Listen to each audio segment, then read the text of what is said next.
what we are talking about here is an Israeli establishment that is aiming at extermination of the Palestinian people. I first spoke to you in February 2024. At that point, the known death toll in Gaza was between 24 and 29,000. You want my frank opinion? I don't think anybody will help reconstruct Gaza. But Palestinians will reconstruct Gaza. Beating old women, beating dogs, beating children. What don't we see? Fascism grew inside the Israeli society. And if I was an Israeli, this is what I would worry about, because it will eat up everything.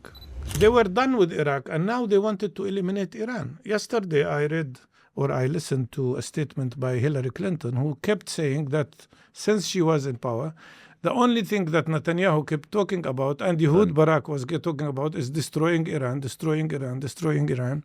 I think they were trying to destroy Iranian society, destroy it as a power, destroy it as a country. I'm sure the plan was to dismantle Iran into pieces. They killed 22,000 children. But Gaza produced 82,000 live children during the last 2.5 years. This is a miracle for me. We will win. We will succeed. We will overcome. السفينة بتتذكري كانوا مش عارفين يلاقوا سفينة ولقيت لهم سفينة. لا ما انت يعني because of you. يلا شكرا. يلا. عشان وقتهم ضيق شوي. We good, Hasana? Yeah. Okay, 1, 2, 3. Hi, good day. Welcome to another episode of Unapologetic. I'm your host, Ishfaq Kareem, and I'm very pleased to have in studio with me today someone who'll be very familiar to all of you, Mustafa Barghouti. Mustafa, welcome to the show. Thank you so much. Mustafa, it's a real honor to speak to you. I've spoken to you previously twice online. We were just discussing it now in the prelude to this. It's the first time in studio, and there's always a different intimacy to having a guest in studio, and you're someone I've been keen to having in studio simply because of the fact that what's been happening to Palestine and Palestinians in the last 70 years, but specifically in the last 2.5 years, has been very difficult to see. And increasingly your voice has rose up above all the hate and a lot of the bigotry and a lot of the stupidity and a lot of the propaganda, and has really been a beacon for all of us to hear. So it's a pleasure for you to be here. Just first off, you won't remember this because obviously you do many interviews, but when I first spoke to you, you told me the story about how in 1996 you were shot and your arm was injured and you almost became lost usage of your arm. Obviously, then you knew you were up against a very formidable enemy. But now, 30 years later, with Gaza in ruins, with its population, choked into just 30% of, you can't even really call it 30% of Gaza, 30% of the rubble that's left inside of Gaza. With the West Bank now very much so just the archipelago of islands. South of Lebanon, almost the whole of South Lebanon occupied by Israel. Did you think the enemy was going to be this formidable? Well, yes and no. Yes, because I know the nature of the enemy. I know they are totally ruthless. I know they respect no law whatsoever. And I know they are so racist. So they are in such deep amount of racism that for them we do not exist as human beings. And that's what they said during the attack on Gaza, as you remember. Their prime minister, their minister of the armies, calling us animals. So I had no doubt about their viciousness and how aggressive they can be. But on the other hand, I did not think that the international community will be so weak to allow them to commit even a genocide in the 21st century. I did not think maybe we were too optimistic about what we were told about, especially from Western powers and Western governments, about democracy and human rights and international law and international humanitarian law. We bought into this. People did. And then we discovered it doesn't exist when it comes to Israel. That's the change. But there is a third change, actually, that happened which is that Israeli society, and not only Israeli government, continued to shift from being a racist power that conducted ethnic cleansing in 1948 and then created occupation and then a system of apartheid and a very oppressive approach. But they reached a point of becoming a fascist country. Not only fascist government, but fascism grew inside the Israeli society. And if I was an Israeli, this is what I would worry about, because it will eat up everything. I've never seen any, or I don't know historically of any other transformation similar to this, except maybe the example of Nazi Germany, when the transformation towards fascism is not limited to a party, to a group, or to a government, but even goes deep inside the society. And that's what we are facing today.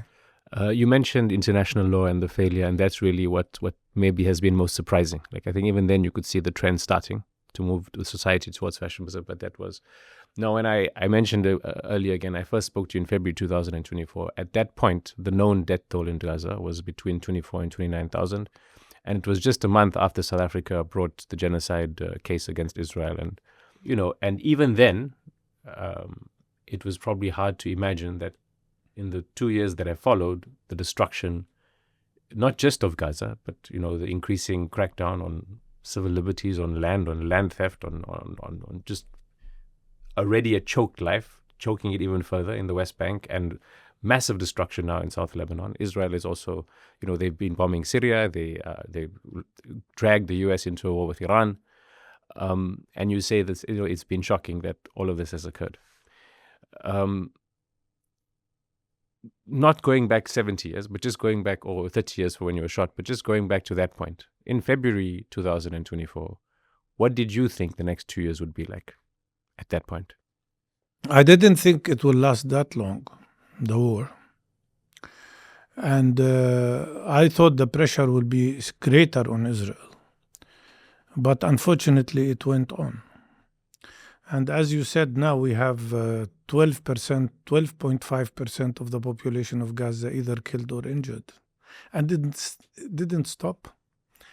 After the ceasefire, by the way, it's important for your audience to know, after the ceasefire in October last year, Israel violated the ceasefire 3,250 times. They've killed more than 1,027 people up till this moment, and they keep killing people every day. They injured more than 3,000 new people, including hundreds of children. And among the more than 1,000 people killed since the ceasefire, 266 are children. So the massacre continues without any intervention from those who claim to be guarantors of the ceasefire agreement. But let me go back and say, even when the ceasefire agreement was declared, you're talking about 12.5% of the population of Gaza killed or injured. Many people know figures and know things, but don't realize what they mean. And to make people realize, I usually ask them to apply that percentage, 12.5%, to your country. Apply it to Britain. You would be talking about 8.6 million British people killed or injured in the course of 2 years. Apply it to the United States of America, and you would be talking about 37 million people killed or injured. Can you imagine what Trump or his administration would have done if 1 million, not 37 million people were killed or injured? Probably they would have used nuclear power against the whole world. Imagine if that happened in India. You would be talking about 176 million people killed or injured in the course of 2 years. So imagine that 90% of the people were displaced. And more than 90% of structures and houses and buildings and hospitals and clinics were completely destroyed. That's the level of atrocity we are facing. It's a terrible crime. Even in the Second World War, we never reached that level of destruction anywhere. And that's why I think the world owe us not only an apology, but they owe us the duty of interfering immediately to stop this terrible massacre and this terrible genocide. Because what we are talking about here is an Israeli establishment that is aiming at extermination of the Palestinian people in every possible way, not only in Gaza, but also in the West Bank. And I believe, let me go back a little bit in history because I think young people should know that. The Israeli establishment deceived Palestinians, deceived Arabs, deceived the world by creating an image as if they were ready for a compromise. Why did they do that? Because of the Intifada. The first Intifada was one of the greatest chapters of popular, mostly non-violent resistance of the Palestinian people, which changed the balance of power between us and the occupation, and actually forced the occupation to seek ways to find a way out of this because they could not control the people. They arrested 120,000 young people and still they couldn't stop the Intifada. So they deceived all of us. And I'm talking here not about a person, I'm talking here about the Zionist movement.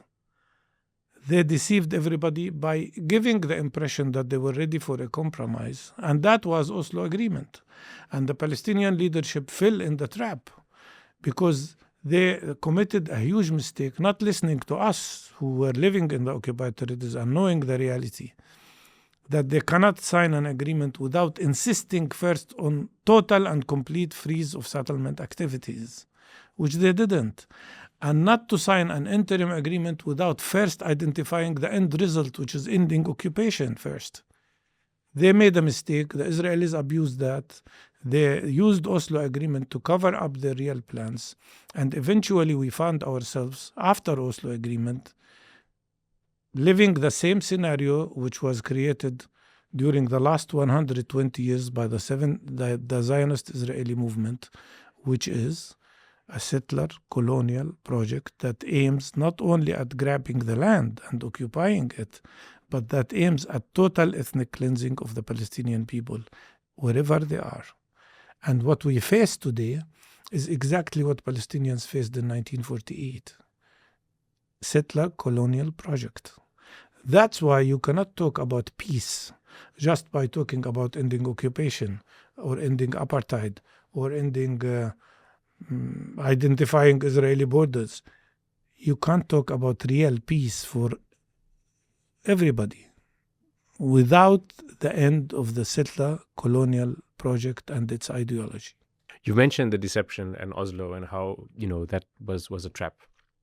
There's two real, there's many traps, but there's two talking points specifically. There's many talking points, but there's two talking points that Israeli propagandists usually want to bring up. One is Oslo and the fact that they were interested in peace, and the other is Ariel Sharon's moving out of Gaza. Now, we'll get to Sharon's moving out of Gaza in 2005 later because it's more specific to a different kind of project which they kind of have pursued. But let's just talk a bit about settlers since 1993, since Oslo, and how things have changed. Now, you live in Ramallah, you obviously have seen the West Bank, you travel around the West Bank a lot, you speak to many of its people. We cover it, we see many stories, we see lots of videos. Increasingly, the world sees many videos of, these settlers who seem very rude, who seem very, very abrasive, beating old women, beating dogs, beating children. What don't we see? You don't see the full picture. You see flashes, you see incidents, but nobody sees the full picture of what's going on. Because what we face is not just settlers attacks, which are increasing every day. We now have settler terrorist attacks, 15 settler attacks every day. The Israeli army continues to oppress people in every possible way. Every day they arrest 25 to 50, sometimes 100 people. The prisoners in jail, the hostages, the Palestinian hostages in Israeli jails are suffering from most horrible kind of oppression, deprived of food, deprived of medications, of medical care, starving, beaten, sexually abused, sometimes raped, and field executed. There are so many Palestinians who were field executed in the Israeli Sdetiman prison in Gaza, in the Negev, from prisoners from Gaza. So add to that the strangulation of people's lives. We now face a situation where Israel is attacking everybody. One very important example, Israel is conducting piracy, confiscating our tax revenue. The tax revenue that comes through Israel represents 70% of the PA budget. This is gone. Israel has confiscated already $5.7 billion. The PA, which is supposed to take care of people, is now in debt for an amount of 50 billion shekels. The PA is unable to pay the salaries of the doctors, the nurses, the teachers, the workers, everybody. And that's why the health system is collapsing now. The PA cannot buy medications for patients. Cancer patients are dying because they don't have medications in the West Bank, not only in Gaza. They're suffocating the PA ability to do its duty towards the people. They're suffocating UNRWA from funds with the help of the United States of America. They are destroying UNRWA structures in the occupied territories. And UNRWA is responsible for 30% of the health and education in the West Bank and maybe more in Gaza. They're attacking international organizations that try to work in Palestine, like MSF, like Oxfam, like other organizations, because they want to kick them out of the country. And they're attacking us, the Palestinian non-governmental organizations who provide such an important, essential humanitarian work to people. The organization I'm with, which I founded, Palestinian Medical Relief Society, runs 23 mobile clinics now that take care of the needs of 198 communities in the West Bank that have no other health services whatsoever and that are subjected to settlers' attacks continuously. And our teams are attacked by settler terrorists from time to time. So they're suffocating the country economically. They kicked out 225,000 workers and brought in their place Indian and Thai workers. And the 225,000 additional unemployed people now created a huge deficit in the GDP in the West Bank.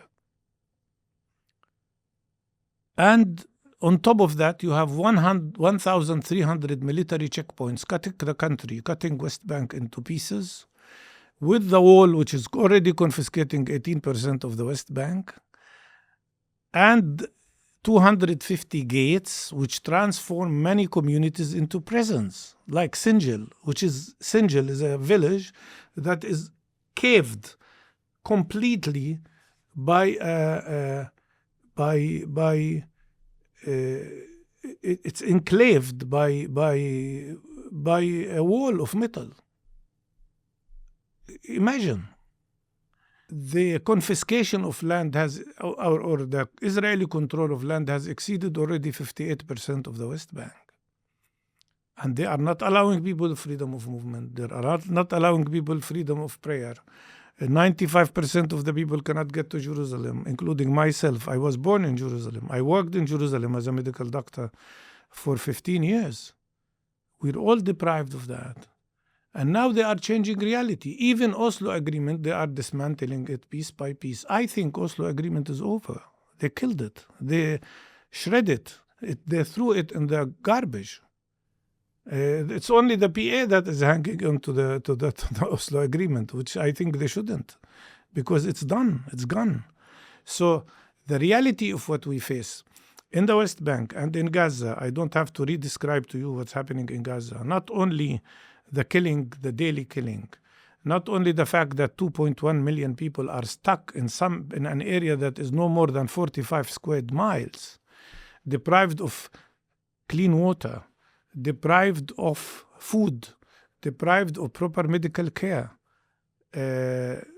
living in horrible situation in tents that are not even good, very, very hot in summer and very cold in winter. Children are dying because of infections. We have 76,000 cases of infectious hepatitis because of pollution of water. So put all that, this is the picture that people don't get. The picture of an Israeli consistent effort to conduct not only genocide but extermination of the Palestinian people. That's the picture that should reach everybody. And when I hear Western governments like yesterday, Callas from European Union, we are supportive of Israel, but the only solution is two-state solution. Give me a break. Where is the two-state solution? If you really care about two-state solution, why don't you punish Israel for not allowing a Palestinian state to be? Why you don't punish Israel for killing the last potential of a Palestinian state anyhow? This is hypocrisy.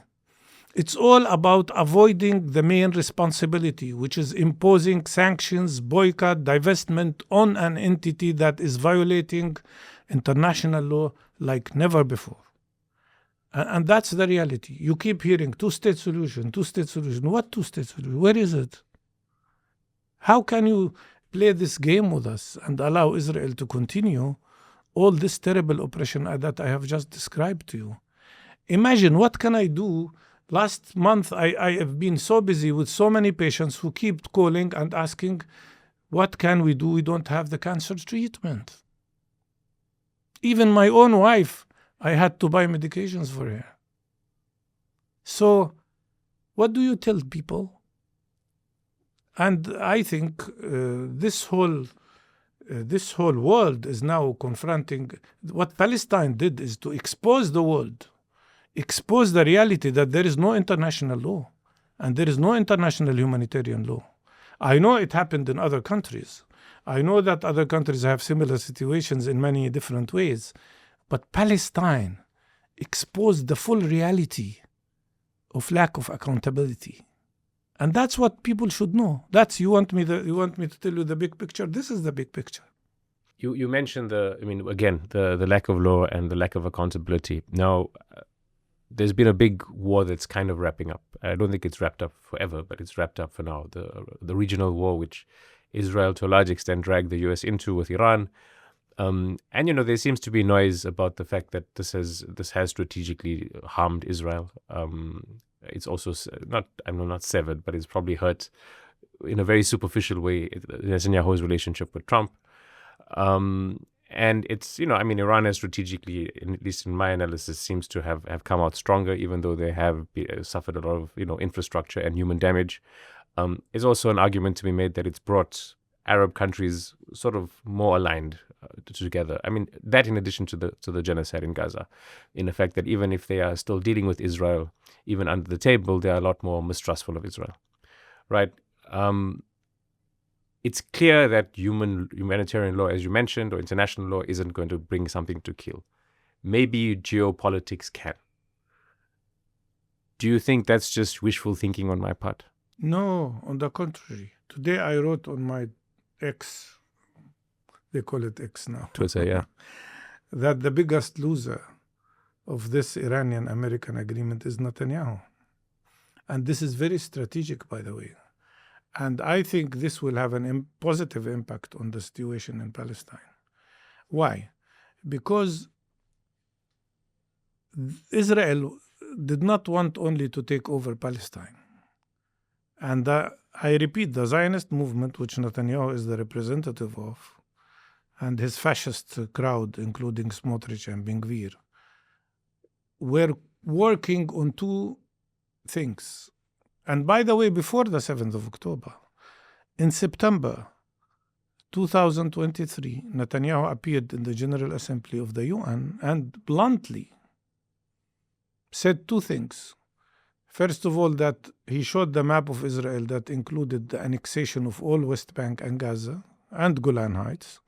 And then he spoke about changing the map of the Middle East.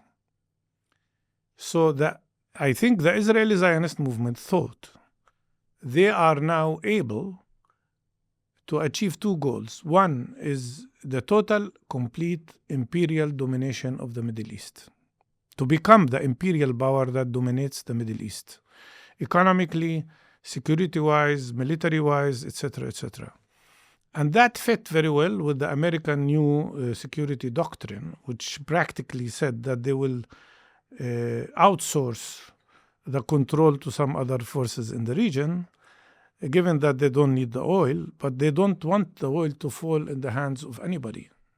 So the Israel was there to be the imperialist power, the God that will do that and serve Israel's supreme dreams of becoming the imperial power that controls the Middle East. This is not new. If you go back to 1989, I think, or 1990, I think that's the year, you will find a very important study that was published by a pro-Israeli, pro-AIPAC institute in Washington, the title of which was The Dual Containment of Iraq and Iran. Why? Because these were two powers that are an obstacle to Israeli complete domination. And Syria, of course, was one. Not that they were, and they were the ones who encouraged the occupation of Iraq and destruction of Iraq under false, of course, claims. But they were done with Iraq, and now they wanted to eliminate Iran. Yesterday, I listened to a statement by Hillary Clinton, who kept saying that since she was in power, the only thing that Netanyahu kept talking about, and Ehud Barak was talking about, is destroying Iran, and etc., etc. And normalization with the Arab countries. Normalization with the Arab countries, which was on the agenda of Trump in the first period, was about eliminating the Palestinian issue. So Israel had two goals. One goal is to become the imperial power that controls the region, and the second one is to normalize with Arab countries so that the Palestinian issue will be eliminated and killed. Now Netanyahu has failed. Iran was not broken. Iran is standing against all the wishes of Netanyahu. Now he cannot say that he is free to act and become the imperial power in the region. So this agreement means a lot in terms of the failure of Israel of achieving, because the main goal of the war was not oil, was not, don't believe them when they speak about disarming Iran and not allowing Iran to have nuclear power. Iran in the first place did not want to have nuclear power. And the aim was not to open Hormuz enclave, because it was open anyhow before. There was no need for that because it was open. Their goal was to bring down the regime. And they couldn't. And that's why I think that notion of becoming the imperial power that controls the region has failed. The notion of creating normalization with Arab countries, especially Saudi Arabia, has failed. And I think now Arab countries in the region who were harmed badly because of the Israeli-American attack on Iran, now realize that relying on Israel is a death sentence. They do realize now that they have to depend on themselves. And I hope this will lead, hopefully, to playing a more positive role in pressuring the United States, also when it comes to Gaza. But all of that would not have happened if it wasn't for the steadfastness, the heroic steadfastness of the Palestinian people in Gaza, in West Bank, inside 1948 areas, in Jerusalem. If they broke us there, they would have succeeded in achieving anything they want. But they couldn't. You mentioned that. I remember speaking to you in February 2025. So earlier I mentioned 2024. And at the time, there were thoughts, and there were by the Israeli leadership that, and there were discussions even by American leaders, the bureaucracy, about possibly creating a situation where they can push the Palestinians in Gaza into Sinai. Right? That is now, there's been resistance to that, firstly from the people, and secondly from global powers, from Egypt, etc. And so that unfortunately there's still a massive extermination project occurring, but that's not occurred. And I was actually asking you about it, and you just actually interrupted me. You said, just stop, I will answer your question simply, because you knew I was getting at, and you said, it's very simple. If it reaches that point, we will die here and not leave. Exactly. And I think that now applies to the West Bank as well. I mean, Yes. you've known that, but I think it now, onlookers or people who study it closely also understand that life in the West Bank has been strangled in a way which is different to Gaza, but maybe for a longer period, because while Gaza was under sanctions for 20 years before this massive annihilation, where coriander was stopped and there were often F-16s coming and bombing homes, the West Bank was doing this project where Palestinians were rubbing up against Israelis, either settlers or actual police people or army officers, and their life was being strangled, their taxes were being stolen. It was a different type of Sumud that they needed to practice, because they didn't necessarily have the collectivism which Gaza was allowed to, sort of facilitate and help and celebrate. So that was a different situation. Now, you've mentioned that, and I think people don't make that connection, right? Because you say that there's a strategic victory, but it's because of the Palestinian Sumud. Now, another thing that's important is you mentioned that they were trying to take down the regime in Iran. I actually think it was much worse than that, and you may agree with that. I think they were trying to destroy Iranian society, destroy it as a power, destroy it as a country, creates chaos, hope that with the collapse of a regime, they will have a situation like Iraq and Syria. Exactly. Iraq in No, 2000s that's what I meant. I didn't mean only the regime. I mean destroy Iran as a power. As social Yes, power, yes. as political power, as economic power. Wreak havoc. Yes, and maybe, I'm sure the plan was to dismantle Iran into pieces. Yep. And create a war. Through Yeah, that, of create course. a And massive war. internal Which will war, impact. of course. Yeah. Now, this journey of Sumud is not over, right? And to a large extent, the Palestinians have been left. They've been abandoned by Arab powers. Maybe, there's often some sympathy or pity or lip service, but on the whole, over the 30-year project, and especially in the last 2.5 years as well, there's been abandoned. So in a way, while Sumud is extremely, one has to look at Sumud with a lot of affection and a lot of admiration, the Palestinians also have been given no choice but to have Sumud, because they've been abandoned, right? Do you see that turning more substantially now because of this region? Tell me how. Yeah, but let us clarify. This is not passive Sumud. This is Sumud with resistance. Explain. This is about reiterating and repeating what we managed to do in the most excellent way in the first Intifada. The adoption of the three principles. I believed in that in 1967 when I was a little child. You would be surprised if I tell you so. When I saw the defeat of three Arab countries in few hours, and when we saw our dreams of having Arab armies coming to liberate Palestine all disappear, I felt then that the whole responsibility of the world fell on our shoulders. And I understood that the main goal should be self-reliance. And I think that was translated in the first Intifada, and the three principles: self-reliance, self-organization, and defiance, which means resistance of Israeli measures. And now we're back to that stage, in my opinion, where Palestinian resistance, Palestinian Sumud, is the best and the most important form of resistance, but a resistance Sumud, if you want to call it so. It's now the main goal, because at the end of the day, Israel has occupied us with its military power. For the Zionist movement to succeed, they need two factors: to occupy the land by force, which they did, but then to ethnically cleanse us. Without ethnic cleansing of Palestinians, they will not succeed. Today, there are 7.3 million Palestinians living on the land of historic Palestine versus 7.1 Jewish Israelis. They're going mad about this, especially in the light of the fact that last year, for instance, according to Ehud Barak, 80,000 Israelis left Israel.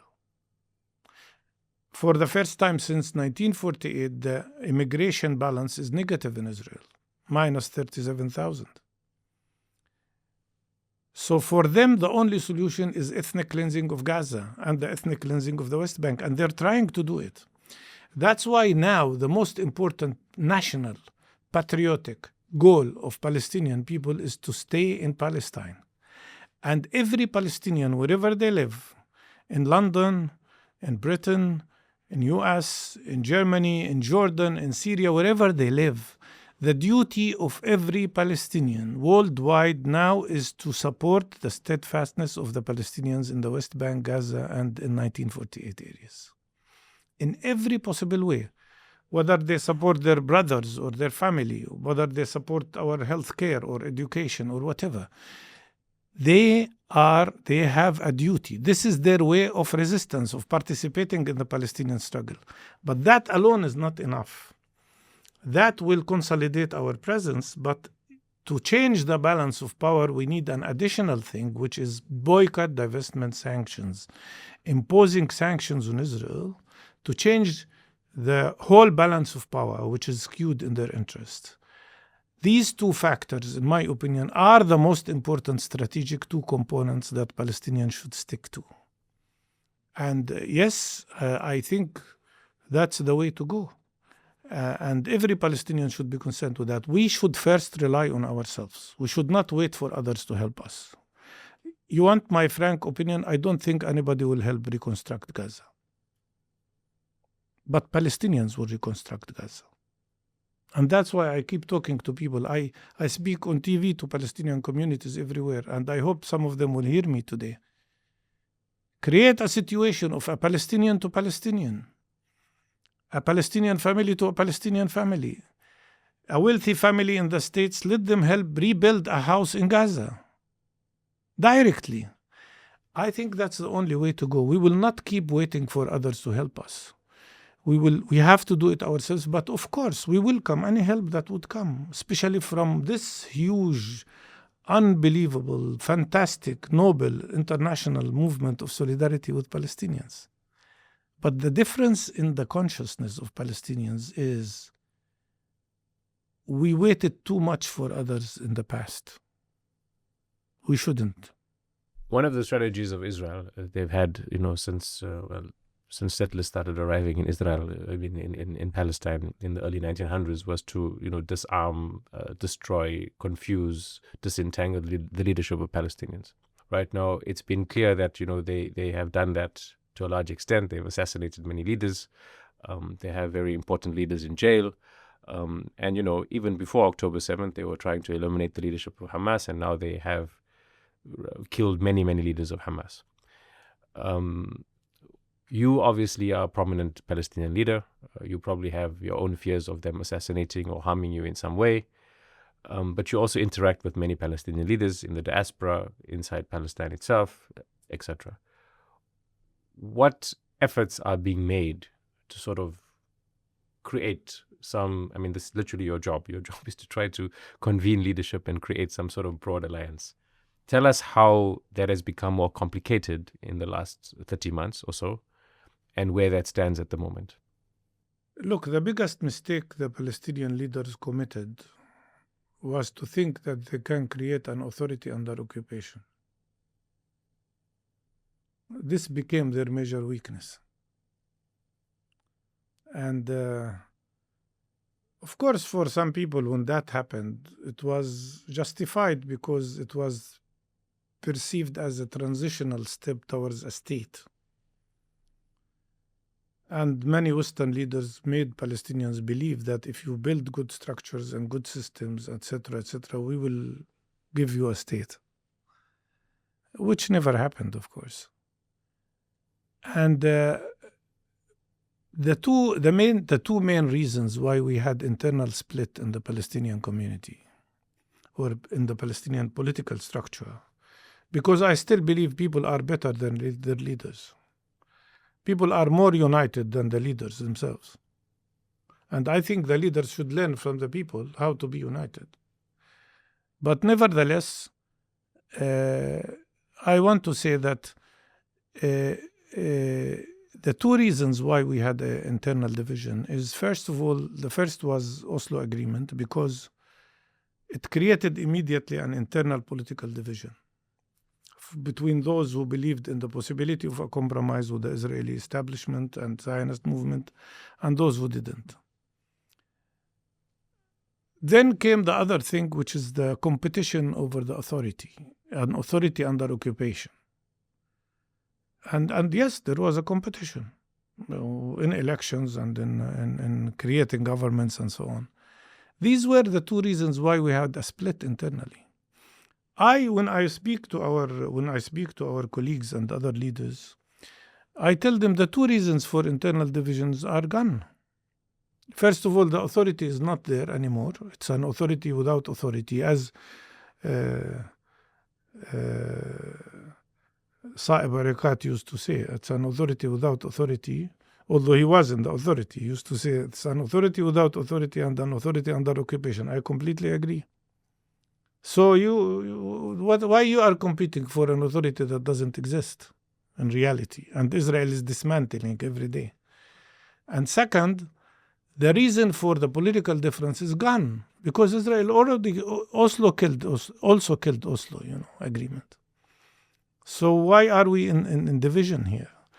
The problem that is preventing us from moving forward towards a unity is that some people, especially in the Palestinian Authority, are still stuck with the two illusions. The first illusion is that there can be a compromise with Israel and there can be negotiations with Israel, although Netanyahu never met them for the last 12 years. There had been no negotiations whatsoever. And the second myth is that United States will solve the problem or become the mediator. United States cannot be a mediator. United States is a strategic ally of Israel. Until we see real changes in the American establishment, which could happen, with the changes in the American public, maybe, I hope so. But till we see that, you can't talk about United States being a mediator. So these two illusions are the ones that are preventing people from moving forward. In addition, of course, we cannot ignore that, the personal, private interest of some people who care about their own interest more than they care about the interest of their own country and their own people. So we have to overcome that. During the war in 24, we managed to achieve a very good agreement, which was very suitable for the moment during the war. And that was Beijing Declaration. I personally wrote it in the presence of 14 Palestinian political parties with Hamas from one side and Fatah from the other. And we all signed it. And that agreement would have protected even the PA from what they are doing to it today, because it would have guaranteed the unity of West Bank and Gaza. Now with this new committee they want to bring to Gaza, they're practically separating Gaza from West Bank, which is one way of destroying any potential for a Palestinian state. So Beijing Declaration was a way to go forward to create an independent government which would be in charge of West Bank and Gaza, and Hamas was ready to deliver its authority to this independent government. And then we would have we would have surpassed lots of plans to separate Gaza from West Bank. And I still believe this can be implemented if the wisdom prevails to allow Palestinians to have finally some kind of a unified structure. But let me tell you, regardless of what happens by leaders, regardless of whether we see that happen tomorrow or not, people are surpassing that division. We are surpassing the division. And it will not dictate our future. You mentioned that the Beijing Declaration, has been ignored. It's been ignored by the U.S. and by Israel, or even the Arab states to a large extent, and hence it can't come to fruition. Just to clarify, it's not because the 14 parties have decided that they don't want it. Among them is Hamas, and you obviously as part of your role speak to Hamas leaders. You've definitely spoke about the awful conditions that Gaza and the West Bank have been under for many, many decades. From the Hamas leadership side, given what's occurred since October 7th, is there some regret from their side that you gauge from their interactions with you on what has transpired since October 7th? I don't think this is the right approach to discuss the situation. I think history will decide, will evaluate everything eventually. And I will repeat what I told Piers Morgan and CNN and Sky News on the 7th of October. I said 7th of October is not the beginning, it's a result. It's not the beginning, it is a result of what we've been suffering from. It's the outcome of Israeli oppression. And if anybody is responsible for Palestinians and Israelis killed, it's the Israeli government and the Israeli establishment, who, by the way, killed many of the 1,200 Israelis who were killed on that day with their helicopters, which were shooting people without indiscriminately. But 7th of October was a result. It went in a certain direction. Those who were pushing for normalization to ask themselves how much they were responsible for that. So let's leave that to history. It will evaluate it, but I do not accept at any time, before or then or after, any effort to blame the victims. You can't blame the victims. You've mentioned that there may be changes in America due to changes in public opinion. Now, there has been changes in public opinion. I think for the first time, when you poll the entire U.S. population, their view of Palestine is more favorable than their view of Israel, and this is new and this is different. At the same time, you've seen extreme voices who it's actually unimaginable that 5 or 6 years ago, voices on the right, people like Tucker Carlson, Candace Owens, Marjorie Taylor Greene, Megyn Kelly, many others who would be famous for spitting out racism, for spitting out Islamophobia, for spitting out a lot of anti-Arab hate. They've reevaluated their views, just not on Palestinians, but on Muslims and Arab states, and a lot of them have even spoken in defense of Iranians, which it's unthinkable if you go back 5 or 6 years. Now, I don't want to speak so much about them, although you're welcome to, but there's still many people on the progressive part of the left within America, within the UK, within global society, who still find these voices suspicious. Now, it's strange because they are not Palestinian. Voices of Ted Carson, you mean? And, yes, exactly. Because they say we can't really trust them because, at the same time, they're not real liberals. They don't want all of these things. They don't have to trust them. Why the question is, should we trust them or not? The question, what they are doing and what is harming Israel, is it good or bad? It's good. Yes. So fine, don't trust them. Don't give them a green light or a carte blanche that now we like you. You don't have to do that. If they do something that exposes Israeli racism and exposes Israeli behavior, fine. Why are we worried about that? On the contrary, we should benefit from it. And here, it's not my duty to say whether they've become good people or bad people. We're talking about acts. Take Piers Morgan. Piers Morgan, you remember how he was with us in the beginning. Totally pro-Israeli, totally pro-Zionism. Now he changed. Why did he change? Because he became a better man? He changed because he knows that the public he speaks to now changed. And he has to adopt. So it's not my problem, or it's not my duty to examine why he changed. The most important thing is that what we did, our arguments, our struggle, our steadfastness forced many people to change and forced them to respect what we represent as Palestinians. That's the most important thing. I bring this up because at the moment, and it's a very insignificant thing compared to the genocide of Palestinians and the bigger things you deal with. But at the moment, and there's even a debate which you are supposed to have spoken at today, but you won't. And I think it's completely fair that you won't because you are a Palestinian leader. So it's you have your reasons which are very different from a member of the general public refusing to debate Israelis. And I'm sure you want members of the public to go and stand at that debate. But in the same token, last night there was a debate. I don't have any problem debating with anybody, but the context is wrong. That's why I refuse to participate. Explain. Because the context is that they put us as equal partners, Israeli side and Palestinian side. We're not equal. There are oppressors and oppressed. Those Israelis that are coming, one of them was a member of the Israeli Knesset. So they are from the establishment. I think one or two of them are proponents of the most awful Israeli propaganda. I do not put myself in a situation where it's equal debate between us and them, because the context is wrong. That's why it is unacceptable. Besides, of course, there are many constraints about sitting with some Israelis because of their connection with the establishment in Israel, which we refuse completely. So you never ask Jewish people to debate with the Nazis. Did you ever hear of a Jewish person asked to debate a Nazi? Of course not. You can't even imagine that.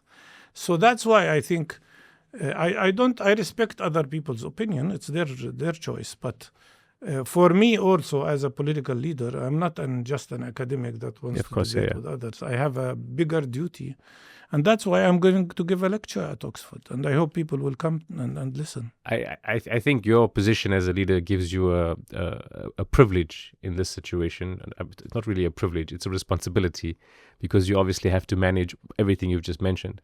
At the same token, it's on Piers Morgan and other forums, sometimes, I'm sure now you've probably given them a sort of a instruction that if you're going to appear in certain ways. But in the immediate aftermath of October 7th, yes, 1-to-1. In the immediate aftermath of October 7th, you would appear sometimes next to Israelis, ex-IDF officials, and those discussions helped.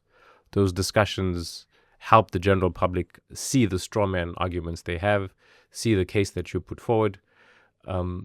This is a different context. I completely agree with that. But what's your response to someone who's listening to this and thinking, but Mustafa, you're making no sense now, because I saw you debating the ex-IDF guys on Piers Morgan last year. No, there is a difference between appearing on a Piers Morgan show, which is directed at Western people, not at Arab countries, at Arab people, where it would have looked like normalization between us and the Israelis. I mean, if it was on Al Jazeera, I would not do it.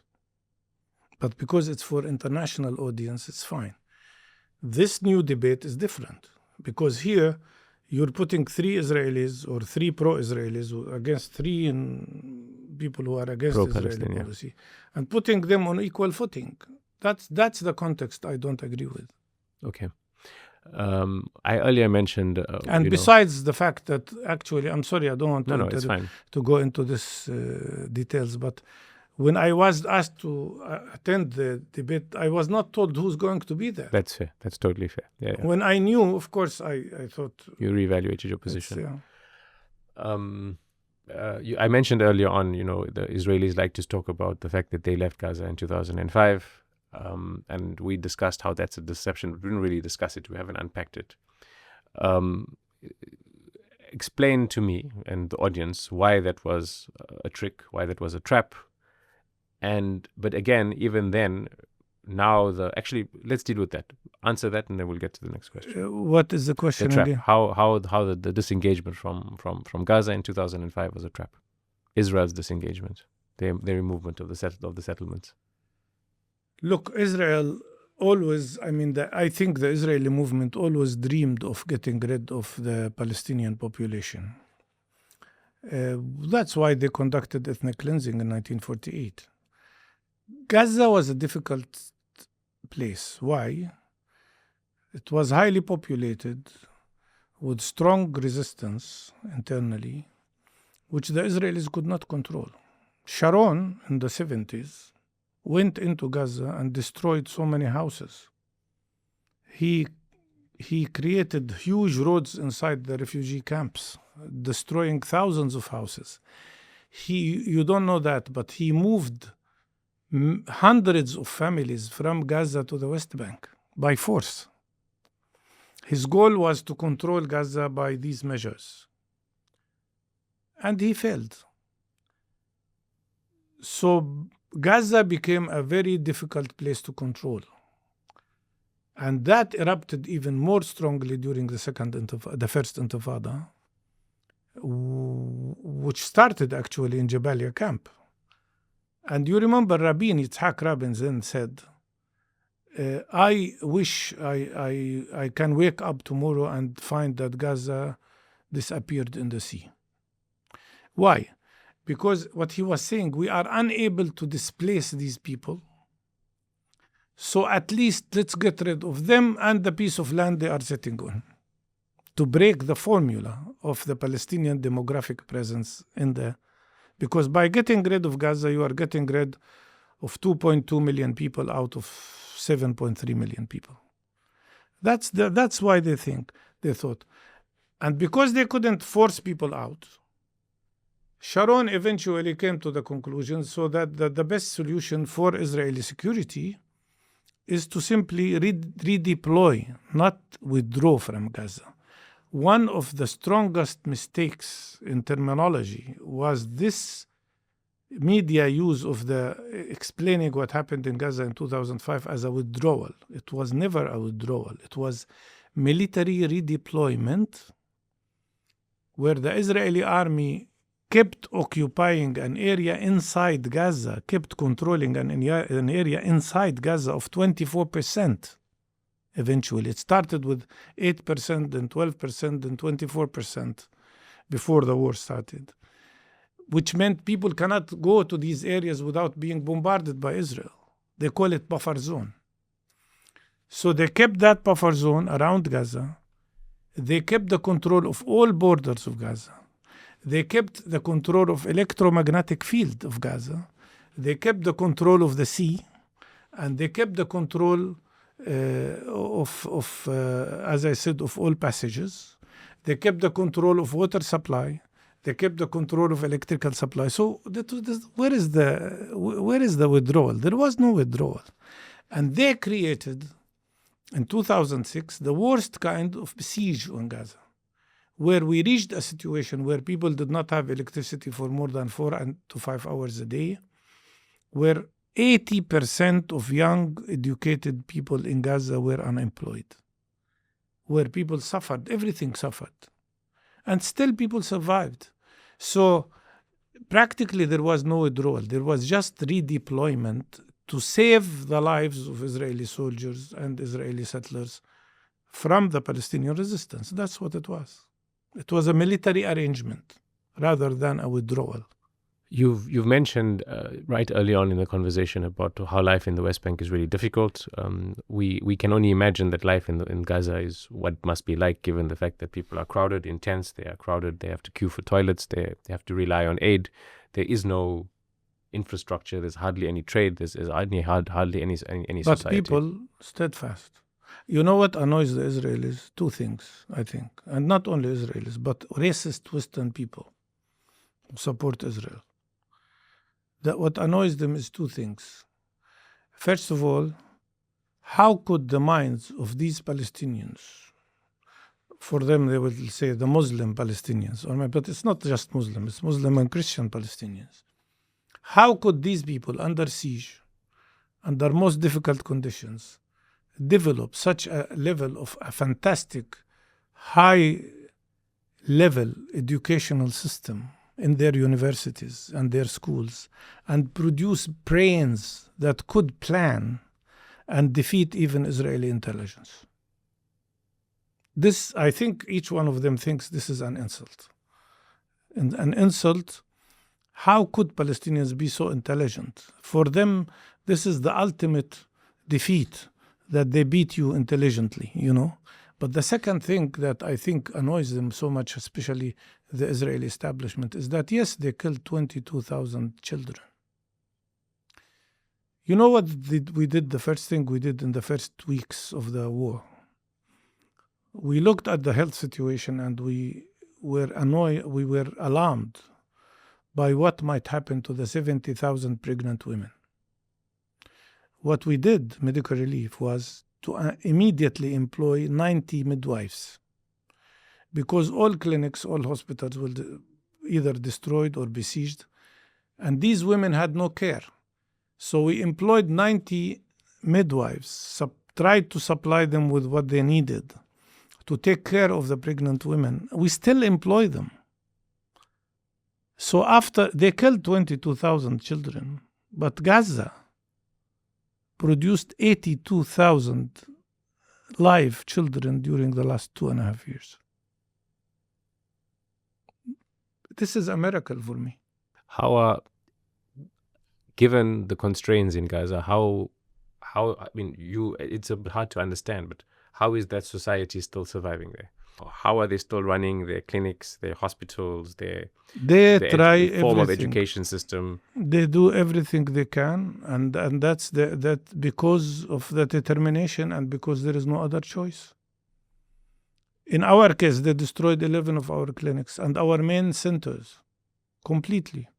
One of the main centers that served the people of Gaza and had, by the way, the only lab facility in the whole Gaza Strip was erased to the ground completely. We have the pictures of that. What did we do? We didn't sit and cry. We kept looking for any building that is available. We found one. In 1 month, we fixed it. We repaired it. We tried to find any piece of equipment where we could find, and now it is functioning, receiving 400 patients every day. 1 month after the destruction, we reestablished it. In Jabalia camp, we have a clinic which was destroyed 3 times. 3 times it was rehabilitated. How people do that? That's the miracle of the people's determination. But it's very costly, of course. It's very costly. What used to cost like $100 a piece of equipment, now it could cost $1,000, But we could not have done that also without the support of other Palestinians everywhere and without the support of very important and wonderful humanitarian people and organizations who help Palestinians. The same applies to education now. I mean, you have a totally destroyed educational system, but every day there are efforts. You know that more than 165 new Palestinian specialists like surgeons, internists, graduated during the war. That's hard for my brain to actually understand. Yes. Actually, they had the best. Yeah, they had the best training, actually. Yes, absolutely. So it does make sense. I'm not saying there aren't negative things. Of course they are, but you're showing some me the people positives, left yes. Gaza. Yes. They shouldn't have left. Some. I respect everybody's decision. Some specialists should not have left Gaza because they have a responsibility to their people, but it's okay. They were replaced by others who were trained and so on and so forth. If tomorrow Israel allows us to go, I used to go to Gaza in every war. I was in Gaza in 2008. I was in Gaza in 2012. I was in Gaza during the war during 2014. During the war. This time they wouldn't allow us. If tomorrow Israel allows us to open to get through the borders to go to Gaza, I promise you we can send immediately 100 medical doctors from the West Bank to help people there in 24 hours. It's been a difficult conversation. It always is a difficult conversation, mainly because of the awful reality that Palestinians are facing. What's your final sort of thoughts that you want to just leave the audience with? I think now it's a very crucial time, not only for Palestinians, but for humanity at large. I think every person who has good consciousness in this world should realize that the aggression that is practiced against the Palestinian people is an insult to humanity. An insult not only to our humanity as Palestinians, but an insult to the humanity of every person in this world. And I hope people do realize that Palestine has become the indicator, the global indicator of commitment to justice, the global indicator to commitment to respect of human beings. And I tell you, I mean, maybe this should have come up in the discussion earlier, but Palestine has become an internal political issue everywhere in the world. It's true. Look, I mean, at the effect. I don't think there is any similar phenomena before like that. I mean, I know Vietnam was some sort of an indicator in the States and others. South Africa became a global one, but not as much as Palestinian case is now. Because now it is an internal issue for any elections in the United States. Because of what's happening in Palestine, Mamdani was elected. Yes. Because of what's happening in Palestine, now Congress and senators, candidates, are competing on the issue of Palestine and Israel. Because of what was done to us, Kamala Harris lost elections. Because of the Palestinian issue, Israel and maybe other countries pushed so far to bring down the Slovenian government. So Palestine has become the global issue, not only of solidarity, but an internal political factor in political life in every country in the world.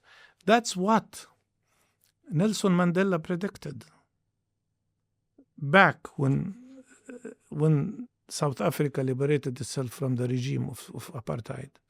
He said then, I think something like, Palestine has become the most important issue of humanity, or the most important human issue of our time. And that's why I feel optimistic. I feel very optimistic. Actually, we are in a much better place now, regardless of our suffering and pain and the losses that nobody can compensate for. But we are in a much better situation than we were in 1948 or 1967 or 1973. We are now the global human and justice issue of the world. And we will win. We will succeed. We will overcome. Mustafa Barghouti, thank you so much for your time. Thank you.